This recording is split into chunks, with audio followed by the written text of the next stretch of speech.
Aujourd'hui, 16 millions de personnes prennent des drogues issues de l'opium. Si l'usage de la morphine est autorisé en milieu hospitalier pour lutter contre la douleur, plus de 10 millions de toxicomanes consomment de l'héroïne, la plus addictive de toutes les drogues. Le psychiatre Marc Valeur dirige un centre de soins qui fut, il y a 30 ans, un des premiers lieux d'accueil pour les toxicomanes en Europe.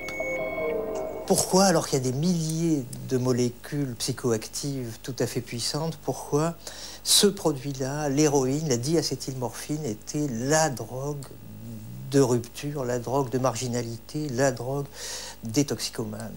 C'est évident que les opiacés sont les plus formidables anesthésiques qu'on connaisse et les plus formidables analgésiques.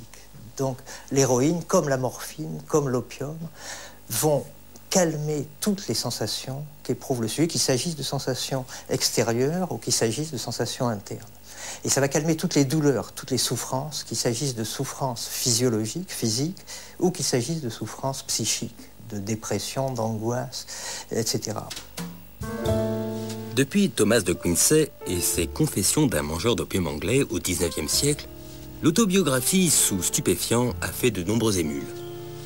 En 1961, l'écrivain écossais Alexander Trocchi publie un récit de sa vie sous héroïne, ce qui lui vaut d'être filmé en pleine action par la chaîne américaine NBC. Well, I'm going to take a shot now just to show you what it's like. In America, I've seen people take overdoses and come very close to death. Alexander Trocchi est mort à 60 ans d'une overdose. Sans les rats et les souris, jamais l'action des drogues n'aurait pu être étudiée. Ils partagent une grande partie de leur gène avec nous et les drogues déclenchent les mêmes tempêtes dans leur cervelle. En fait, l'humanité tout entière a une dette morale envers ces petites bêtes. On peut droguer les rats, manipuler leurs gènes et même les découper en morceaux.